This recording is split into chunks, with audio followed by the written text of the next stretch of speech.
ನಾನು ಕೈ ಮುಗಿದು ಅವ್ರು ಕಾಲು ಹಿಡಿದು ಕೇಳ್ಕೋಬೇಕು, ಯಾಕೆ ಹಿಂಗೆ ಮಾಡಿದರೆ ನಿಮಗೆ ಗೊತ್ತಿರಲಿಲ್ವಾ, ನಿಮ್ಮದು ಡ್ಯೂಟಿ ಇರಲಿಲ್ವಾ? ಯಾಕೆ 12 ಅವರ್ಸ್ ನನ್ನ ಹೆಂಡತಿ ಯಾವ ಡಾಕ್ಟ್ರು ಮುಟ್ಟಿಲ್ಲ ಅಷ್ಟೇ. 12 ಅವರ್ಸ್ ಒಂದು ಹಾಸ್ಪಿಟ್ಲಿಗೆ ಬಂದರೆ 12 ಅವರ್ಸ್ ಯಾರು ಬರಲ್ವಾ ಡಾಕ್ಟ್ರು? ಎಮರ್ಜೆನ್ಸಿ ಕ್ಯಾಶ್ ಏನೋ ಕೈಯ ಕಲ ಮುರಿದೈತೆ, ಸೈಡಿಗೆ ಬಿಸಾಕಿದ್ರೆ ಕೂಡ ಯಾರೋ ಬರ್ತಾರೆ ನೋಡ್ಕೊಳ್ಳೋಣ.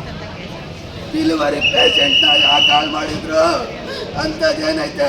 ಇಲ್ಲ ನನ್ನ ಹೆಂಡತಿಗೆ ಏನಾರ ಕಾಯಿಲೆ ಇತ್ತು, ಅವ್ರು ಸತ್ತೋಗಕ್ಕೆ 9 ತಿಂಗಳಿಂದ ಬಂದು ಡೆಲಿವರಿ ಆಗಿ ಅರ್ಧ ಗಂಟೆ ಮೇಲೆ ಸತ್ತೋದು. ಅಷ್ಟು ಹೇಳ್ತಾರೆ ಮನೆ ಇರುವಾಗ ಯಾರು ಕೇಳ್ತಾರಪ್ಪ ನನ್ನ ಕಷ್ಟವ? ಭಗವಂತ ಅಪ್ಪ ಸತ್ತೋತಿಲ್ಲ, ಹೆಂಡತಿ ಸತ್ತೋದು, ನಾನು ಯಾರು ಮಾಡ್ಕೊತಾರೆ? ಒಳ್ಳೆ ಫೆಸಿಲಿಟಿ. ಭಾನುವಾರ ಅಂದರೆ ಏನಂಗಾರೆ ಭಾನುವಾರ ಕೆಟ್ಟವಾರನ? ಭಾನುವಾರ ಕೆಟ್ಟವಾರನ? ಡಾಕ್ಟ್ರು ಯಾರೋ ಸುಮಾ ಮೇಡಮ್ ಅಂತೆ, ಅವರೇ ರೆಫರ್ ಮಾಡಿರೋದು ಮೈಸೂರಿಗೆ.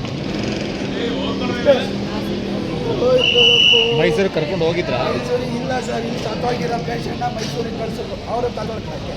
ನಾವು ನನ್ನ ಹೆಂಡತಿ ಬದುಕಿದ್ದಾಳಲ್ವಾ, ಪಲ್ಸ್ ಅದೇನೋ ಮಾನಿಟರಲ್ಲಿ ತೋರಿಸ್ತಾರೆ. ನೋಡಿ ನಿಮ್ಮ ಹೆಂಡತಿ ಒಂದು ಹುಡುಗ ಬಂದು ಹೇಳ್ದ ನನಗೆ, ಏನು ಹೇಳ್ದ ಸರ್, 100% 10% ಮಾತ್ರ ಬದುಕಿದ್ದಾರೆ ಹೆಂಡತಿ. ಆಂಬುಲೆನ್ಸ್ ಹುಡುಗ ಹೇಳ್ದ, ಅವಳು ಇಲ್ಲಿಂದ ತಗೊಂಡೋಗಿ ವೆಂಟಿಲೇಟರ್ ಕಿತ್ತಾಕಿದ್ರು, ಒಳಗಡೆ ಇರೋದು ಅವನು ಹಾಕೋದು, ಒಳಗಡೆ ಅವಳದು ಕಣ್ಣು ಇಲ್ಲ, ಪಲ್ಸು ಇಲ್ಲ, ಏನಿಲ್ಲ. ಅಲ್ಲ ಹಾಕಿ ಪಂಪ್ ಮಾಡಿ ಎಲ್ಲ ತೋರಿಸ್ತಾರೆ ಮಾನಿಟ್ರಲ್ಲಿ. ಎಲ್ಲಿ ಕರ್ಕೊಂಡು ಹೋದ್ರಿ ನೀವು? ಮೈಸೂರು ಅಪೋಲೋ ಕರ್ಕೊಂಡು ಹೋಗ್ತೀನಿ ಅಂತ ಕರ್ಕೊಂಡು ಇಲ್ಲೇ ಹೋಗೋಕ್ಕೆ ಡೆತ್ ಆಯ್ತು. ನಮಗೂ ಡೌಟ್, ತಡಿ ಅಲ್ಲಿ ಹೋಗಿ ಕೇಳೋಣ. ಡಾಕ್ಟ್ರು ಬಾಗಿಲು ಒಳಗಡೆ ಹೋಗೋ ಹೊತ್ತಿಗೆ ಡೆತ್ ಆಗಿದೆ, ತರಬೇಡಿ ಆಗ್ತದೆ. ಡೆಲಿವರಿ ಆಗಿತ್ತಾ? ಹಾಂ, ಡೆಲಿವರಿ 2:30 ಆಗಿದೆ. ಪಾಸು ಚೆನ್ನಾಗಿದೆ. ಯಾವತ್ತು? ಸಂಡೇ 2:30 ಆಗಿದೆ. ಏನು ಸಿಸೇರಿಯನ್ ಮಾಡಿದ್ರಾ? ಏನು ಮಾಡಿದ್ರು ಗೊತ್ತಿಲ್ಲ, ನಾರ್ಮಲ್ ಡೆಲಿವರಿ ಆಗಿದೆ. ಡಾಕ್ಟ್ರ್ ಹತ್ರನೂ ಕುತ್ಕೊಂಡು ಕೇಳಿದೆ ನಾನು, ಮೇಡಮ್ ಏನು ಪ್ರಾಬ್ಲಮ್ ಇದೆ, ಏನಾಯಿತು ಅಂದಿದ್ದೆ. ಏನಿಲ್ಲ, ನಾರ್ಮಲ್ ಡೆಲಿವರಿ ಆಗಿದೆ, ಬ್ಲಡ್ ಗಿಡ್ ಏನು ಬ್ಲೀಡಿಂಗ್ ಇಲ್ಲ, ಆರಾಮಾಗಿರ್ತೀವಿ. ನಾವೆಲ್ಲ ಹೊರಗಡೆ ಬಂದು ಸುಮ್ಮನೆ ಅದು 1 ಅವರ್ ಆದಮೇಲೆ ಚೇಂಜ್. ಇನ್ನೆಂಟಿ ಸೀರಿಯಸ್ಸು, ಬ್ಲಡ್ ಬೇಕು ಅಂದರು. ಹೋಗಿ 5 ಬಾಟ್ಲು ಬ್ಲಡ್ ತಂದು ಕೊಟ್ಟೆ. ನಾನು 2 ಬಾಟ್ಲು ಹೇಳಿದ್ರು ಮುಂಚೆ ರಿಸರ್ವ್ ಮಾಡ್ಕೊಳ್ಳಿ ಅಂತ. 1 ಬಾಟ್ಲು ರಿಸರ್ವ್ ಮಾಡ್ಕೊಂಡಿದ್ದಿಲ್ಲ ಗೌರ್ಮೆಂಟ್ ಹಾಸ್ಪಿಟಲ್. ನಾನು ಬ್ಲಡ್ನ ಡೊನೇಟ್ ಮಾಡಿ ಬೇರೆ ಬ್ಲಡ್ನ ರಿಸರ್ವ್ ಮಾಡ್ಕೊಂಡಿದ್ದೆ. ಅವರು ಹೇಳಿದರು, ನಿಮಗೆ 24 ಅವರ್ಸ್ ಮಾತ್ರ ನೀವು ಎಮರ್ಜೆನ್ಸಿ ಕೇಸ್ ಬಂದರೆ ಬೇರೆಯವ್ರಿಗೆ ಕೊಡ್ತೀವಿ ಸರ್, ಬೇರೆ ಕಡೆ ನೋಡ್ಕೊಂಡಿದ್ದೆ. ಹಾಸನ ಬ್ಲಡ್ಡಿಗೆ ಹೋಗಿ 2 ಬಾಟ್ಲು ಅವಾಗಲೂ ತಂದು ಹಾಕಿದ್ರು.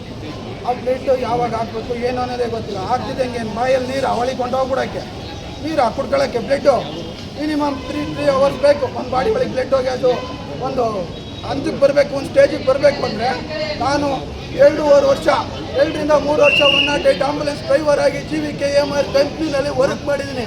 ಮೆಡಿಕಲ್ ಡಿಪಾರ್ಟ್ಮೆಂಟ್ ಬಗ್ಗೆ ಏನು ಅಂತ ಗೊತ್ತು. ಇವರು ಈ ಥರ ಮೋಸ ಮಾಡಾಕಿದ್ರು. ನೆಗ್ಲಿಜೆನ್ಸ್